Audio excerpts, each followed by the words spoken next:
आज हम पढ़ेंगे ग्रेविटेशनल का पार्ट 4। इसमें हम देखेंगे मास और वेट में क्या डिफरेंस है। पिछले वीडियो में, पिछले क्लासों में हमने देखा है कि ग्रेविटेशनल फोर्स क्या होता है, ग्रेविटेशनल एक्सीलरेशन क्या होता है, न्यूटन्स लॉ ऑफ ग्रेविटेशन से क्या होता है।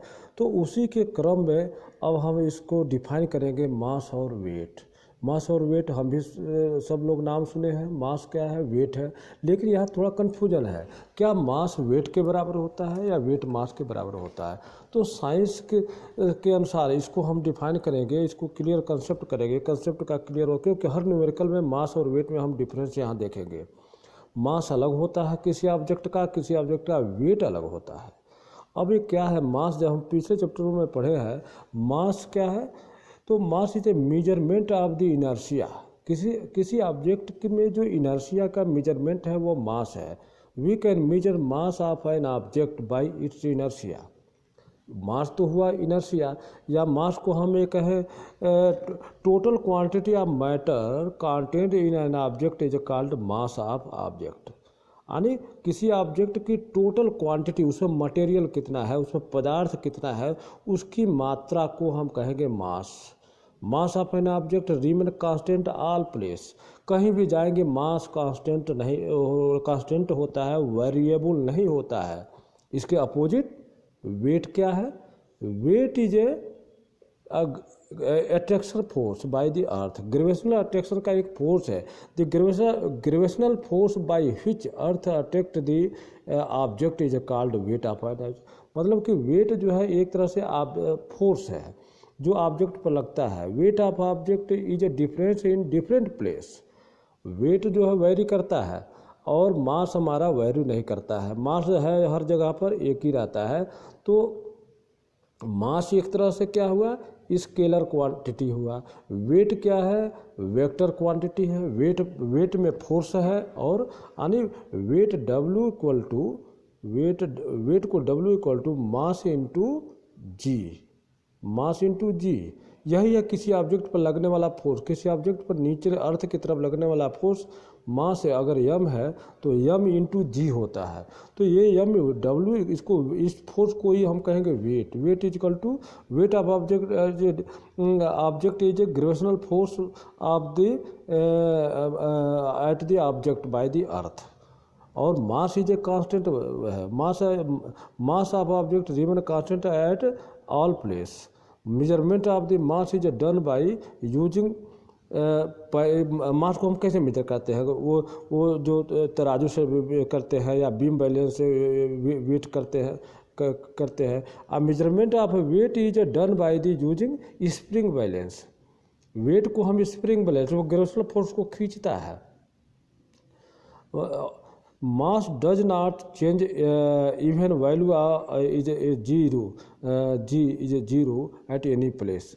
मास का वैल्यू हम देखते हैं कि देखो वेट का वैल्यू जी पर डिपेंड करता है। जी का वैल्यू वैरी करता है तो मास वेट बदलता जाएगा। तो जैसे पृथ्वी के पोल पर जी का वैल्यू ज़्यादा होता है तो वहाँ किसी चीज़ का मास कम हो जाएगा।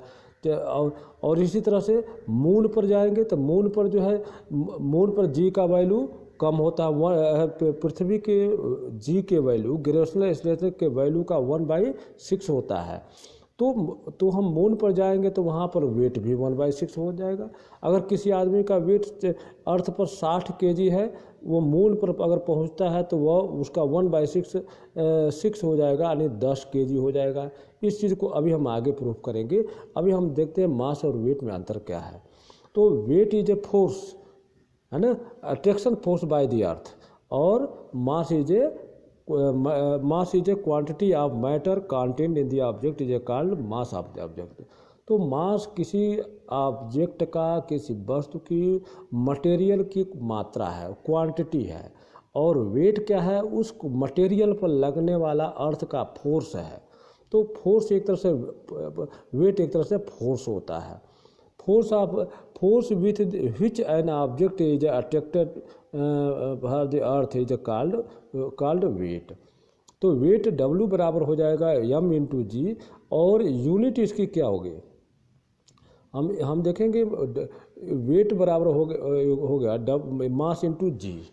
तो यूनिट होती है ये, चूँकि फोर्स है, फोर्स है, वेट इज ए फोर्स, तो फोर्स की यूनिट क्या होती है, न्यूटन, तो वेट की यूनिट को होती है न्यूटन, लेकिन हम न्यूटन में हम आम भाषा में उसको किलोग्राम में वेट बोलते हैं।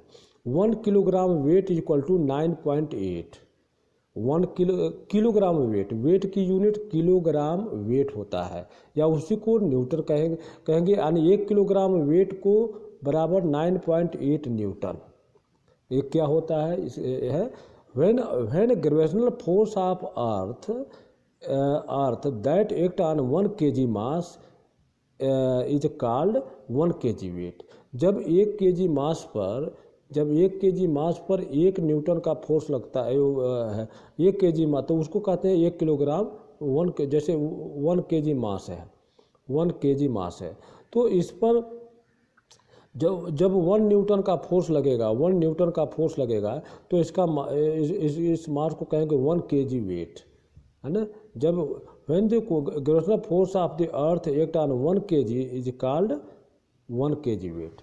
जब वो 1 kg पर लगने वाले फोर्स को 1 kg पर लगने वाले फोर्स को हम 1 kg वेट कहेंगे, जिसका वैल्यू 9.8 न्यूटन में 9.8 होगा, क्योंकि जी का वैल्यू इस फार्मूले में से हम इसको डिफाइन करें, यहाँ पर वेट बराबर मास इंटू जी, एम का वैल्यू, मास का वैल्यू 1 रख दें, तो डब्ल्यू का वैल्यू 1 इंटू जी, तो 1 इंटू जी, जी का वैल्यू 9.8, तो 9.8 हो जाता है। तो हम देखें 1 kg weight is equal to 9.8 newton, 9.8 newton, 1 kg equal to 9.8 newton होता है। तो ये वेट कहने का मतलब एक फोर्स है, मास जो है एक क्वांटिटी है, तो mass is a scalar quantity, it has magnitude but no direction.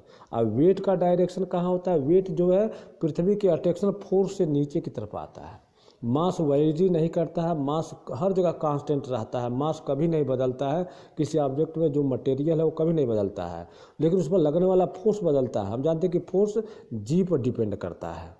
तो इस तरह से मास और वेट में 3-4 डिफरेंस है। इसको पूछता है question, what is difference between mass and weight. Mass vary but mass is constant, और वेट वेरी करता है। Mass is measurement of quantity या measurement of inertia, weight is a measurement of the force by the earth. तो ये difference है, इसको book से भी हम पढ़ेंगे। अब हम आते हैं फॉर दूसरी पॉइंट पर, फॉर अफेक्टिंग जी के वैल्यू को क्या क्या इफेक्ट करता है। अभी हमने कहा कि जी का वैल्यू बदलता रहता है, तो जी के वैल्यू कैसे इफेक्ट होता है, क्या क्या इफेक्ट डालता है। जी का है वैल्यू Gm/r²। जी क्या है, ग्रेविटेशनल कांस्टेंट, जो कांस्टेंट है तो फिक्स रहेगा। अर्थ का मास हमारा फिक्स है, ये भी कांस्टेंट है। तो जी का वैल्यू किस पर डिपेंड करता है, जी का value inversely proportional to 1/d², distance, centre से किसी ऑब्जेक्ट का कितना डिस्टेंस है, इस जी का वैल्यू डिस्टेंस पर डिपेंड करता है। डिस्टेंस जितना बढ़ता जाएगा तो जी का वैल्यू कम होगा। जहाँ डिस्टेंस, जैसे पृथ्वी का विषुवत रेखा पर, भूमध्य रेखा पर रेडियस का मान ज़्यादा होता है, तो वहाँ जैसे मान लो एक अर्थ का हम फिगर एक से समझाते हैं। अर्थ हमारा गोल न हो करके थोड़ा सा इस तरह से पोल पर चपटी है, अर्थ स्फेरिकल नहीं है, स्फेरिकल नहीं। यहाँ अर्थ नॉर्थ और ईस्ट में, ये साउथ और नॉर्थ में थोड़ा चपटी है। तो ये निश्चित, ये सेंटर अगर लिया जाए, सेंटर से रेडियस, ये भूमध्य रेखा पर, विषुवत रेखा पर रेडियस का वैल्यू ज़्यादा होगा, और इधर नॉर्थ पोल की तरफ रेडियस का वैल्यू कम होगा। तो पोल पर जाने से डी का वैल्यू क्या हो जाता है, कम हो जाता है, रेडियस या डी का वैल्यू कम हो जाएगा, और तो इसलिए इस पर जी का मान बढ़ जाता है। पोल पर फोर्स ज़्यादा लगता है, पोल पर जाएगा, किसी चीज़ को ले जाए तो उसका वेट थोड़ा बढ़ जाता है, और भूमध्य रेखा पर जो है जी का वैल्यू थोड़ा कम हो जाता है। लेकिन हम उसको एवरेज 9.8 मान लेते हैं, पोल पर लगभग 10 के आसपास हो जाता है, थोड़ी सी डिफरेंस आती है, 10 और 9.8 एवरेज आता है। तो इस तरह से जी का वैल्यू इफेक्ट करता है, डी पर करता है। और दूसरा, अगर किसी प्लेनेट का, किसी ग्रह का मास ज़्यादा है, जैसे मास हम देखते हैं कि ये मास किसी चीज़, मतलब अर्थ का मास, अर्थ बड़ी होती है, इसका मास ज़्यादा है, मून छोटा होता है, 1/4 होता है पृथ्वी का मास लगभग, तो इसका मास कम होता है। तो इस अर्थ पर जी का वैल्यू ज़्यादा होगा और मून पर जी का वैल्यू कम होगा। तो इस तरह से मास पर डिपेंड करता है। अगर किसी प्लेनेट का मास बड़ा, एक ही मास, जैसे अर्थ पर तो हम समझ गए कि केवल रेडियस पर डिपेंड करेगा, लेकिन दो कुछ कंपेरिजन करें, दो प्लेनेट का, दो ऑब्जेक्टों का, तो बड़े मास पर जी का वैल्यू ज़्यादा होता है।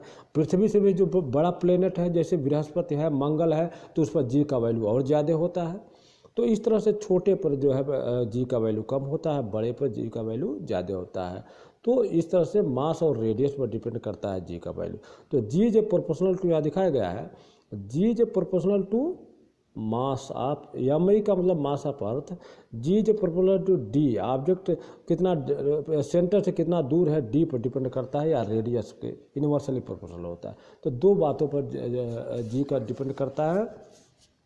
अर्थ इज नॉट, हम जानते हैं कि earth is not perfect sphere, the radius of earth increase when we go from pole to the equator, equator की तरफ हम, radius of the earth increase when we go from pole, pole से जब equator, भूमध्य रेखा पर, equator का मतलब भूमध्य रेखा पर जाते हैं तो बढ़ता जाता है।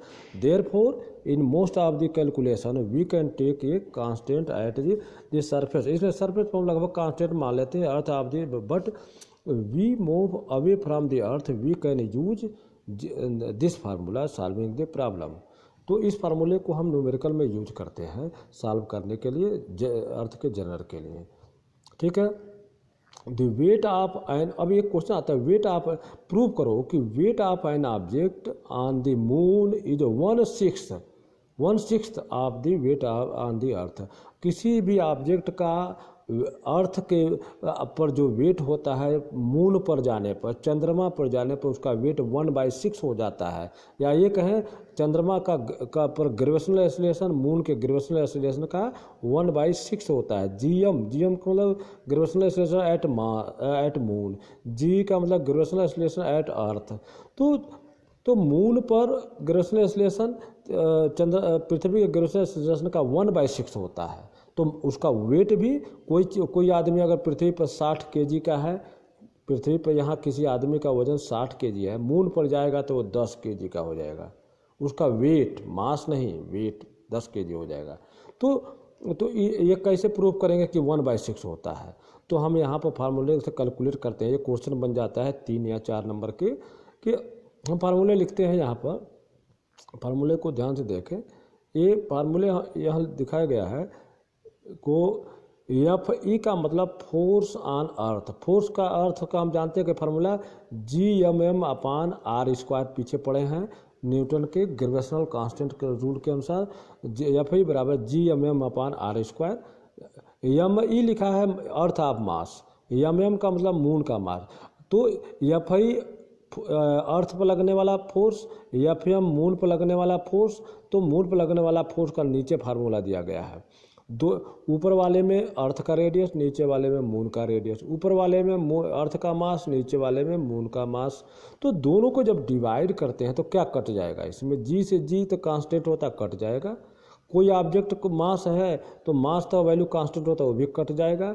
तो आ गया एम आई अपान, ये रिलेशन आ गया थर्ड, एम आई यानी मास of earth upon mass of moon into radius of moon upon radius of अर्थ का स्क्वायर, ये उल्टा हो जाएगा, स्क्वायर आ गया। ये हमारा रिलेशन हो गया F I upon F M का। अब इसमें हम जानते हैं कि मास ऑफ अर्थ, यहाँ देखो एम आई का मतलब मास ऑफ अर्थ, पृथ्वी का वजन, मास जो है मून के मास का 100 गुना होता है, 100 गुना है, 100 टाइम्स है पृथ्वी का मास। और अर्थ का रेडियस और मून के रेडियस का 4 गुना है, यानी रेडियस में मून पृथ्वी का चौथाई है और मास में 100वां हिस्सा है।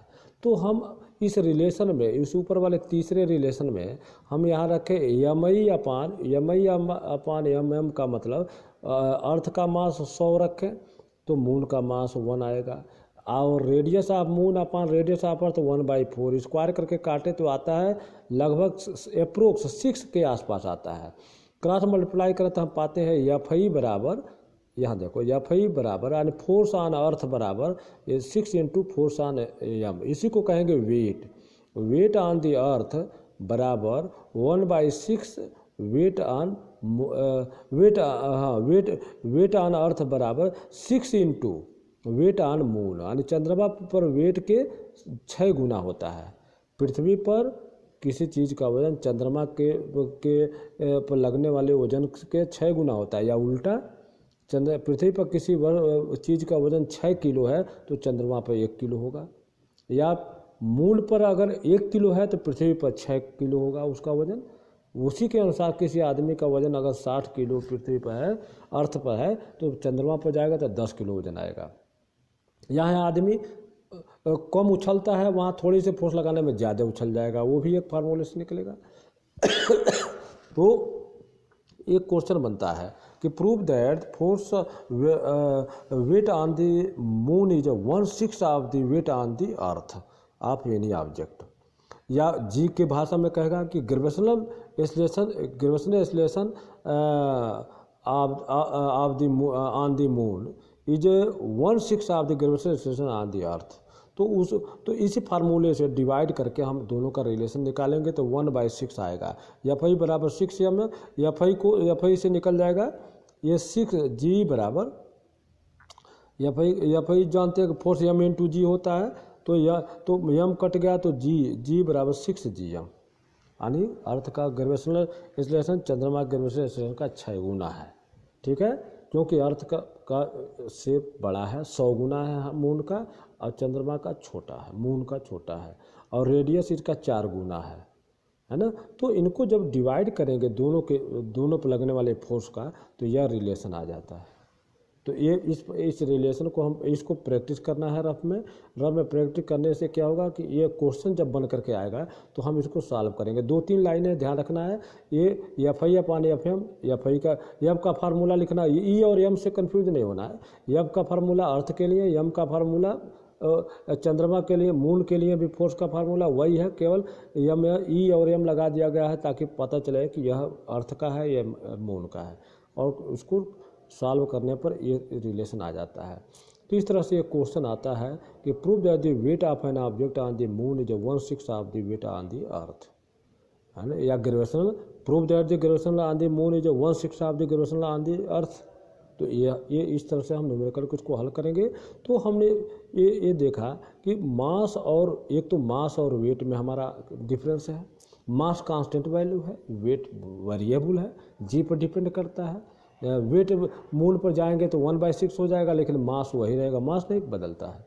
तो इस तरह से, और इस पर क्वेश्चन कैसे बनते हैं, क्वेश्चन बहुत सारे आते हैं कि जैसे किसी व्यक्ति का वजन पृथ्वी पर 60 है तो चंद्रमा पर क्या होगा, या कुछ 600 है तो कितना होगा, 120 है तो कितना होगा। जैसे ये क्वेश्चन आया हुआ है, mass of an object is 16 gram on the earth, what is the mass on the moon, why. तो ये न्यूमेरिकल क्वेश्चन है, एक्सरसाइज में है कि मास अगर 1600 ग्राम अर्थ पर है तो मास मून पर कितना होगा, तो 6 से डिवाइड कर देंगे। ठीक है, और व्हाई तो वही कहेंगे कि वहाँ पर जी का वैल्यू 1/6 होता है। तो ये न्यूमेरिकल के क्वेश्चन है। तो इस तरह से इस पर न्यूमेरिकल आते हैं। और ये फार्मूले मास और वेट में क्वेश्चन बनता है कि what is the difference between mass and weight. तो हम इस डिफरेंस को हम याद कर लेंगे। जो सपोर्ट मटेरियल है उसमें ये समराइज करके सारा लिखा हुआ है, तो वहाँ से मास और वेट का डिफरेंस याद कर लेना। फार्मूले का डेराइवेशन टेक्स्ट बुक से या वहाँ भी लिखा हुआ है, उसको डिराइव कर लेना। और इस पर न्यूमेरिकल बहुत ईजी है। ठीक है, और 1 kg वेट का डिफिनीशन क्या है, व्हाट इज 1 kg वेट। तो यहाँ नीचे लिखा है कि one gravitational force of an earth act on the 1 kg mass. तो हम कहेंगे कि वह उस पर मास फोर्स 1 kg वेट है। 1 kg वेट पर लगने वाले फोर्स को 1 kg वेट कहेंगे। तो ये इसका पार्ट का 4 है। आगे हम और भी चैप्टर को एक करेंगे अगले पार्ट में, अगले वीडियो में हम लेकर के आएंगे। थ्रस्ट और प्रेशर क्या है, आर्किमिडीज का सिद्धांत क्या है। तो इस तरह से चैप्टर न्यूमेरिकल बेस्ड है, बेस्ट है। इस पर हम फिर न्यूमेरिकल पार्ट में चलेंगे, लेकिन ये फार्मूले साथों साथ याद करते जाना है ताकि हमें याद रहे और इसको सॉल्व करने में आसानी हो। कोई मेरा मकसद कंसेप्ट को क्लियर करना। बुक में सारा डिटेल मिला है, ऐसे नहीं है कि मैंने कोई नई बात बताई, बुक में सारा है, लेकिन कंसेप्ट क्लियर होने के लिए ये समझना ज़रूरी है। बुक को भी पढ़ना ज़रूरी है और इसके फार्मूले को डिराइवेशन ज़रूरी है, ताकि जो है हम इसे परीक्षा में लिख सकें, क्योंकि परीक्षा में लिखने के नंबर आते हैं। तो इस तरह से न्यूमेरिकल करना है, ये करना, उसको प्रैक्टिस करना है। तो इस तरह से आज हम इस वीडियो को यही समाप्त करेंगे और हम ये करेंगे कि इसको रिवाइज ज़रूर करें और जो भी फार्मूले हैं, ग्रेजुएशन के चैप्टर में बहुत सारे फार्मूले हैं, तो इन फार्मूलों को जो है बार बार लिखने से, इसके यूनिट को याद करने से जैसे मास का यूनिट केजी है और वेट का यूनिट केजी वेट या न्यूटन, ये थोड़ा डिफरेंस है। तो इस तरह से हम इसको याद करेंगे लिख करके, और ये पेपर के लिए बहुत ही इंपॉर्टेंट है, न्यूमेरिकल पार्ट है। तो आप इस वीडियो को ध्यान से देखें। इसी के साथ साथ वर्कशीट भी आ रहा है इसी चैप्टरों का, तो इसको भी ध्यान से देखें। होने वाले अगले जो यूनिट टेस्ट होंगे या S1 एग्ज़ाम होंगे, तो इस चैप्टर को उसमें रखा जाएगा, इस पर न्यूमेरिकल दिया जाएगा, इस पर फार्मूले दिए जाएंगे। तो इसको प्रैक्टिस कर लेना ज़रूरी है। और साथ साथ ये हिदायत, एक कोरोना का पेंडेमिक पीरियड चल रहा है दिल्ली जैसे शहर में कोरोना बहुत तेज़ फैल रहा है, तो इसके लिए एक ही है कि हम डिस्टेंस बना कर रखें, मास्क लगावें। गवर्नमेंट की हिदायत है बार बार, आप जहां भी हो लापरवाही न बरतें। अभी कोरोना गया नहीं है, हमें हमेशा इसको सावधानी रखना है और अपने परिवार को सुरक्षित रखना है। बस वीडियो यहीं समाप्त होता है। धन्यवाद।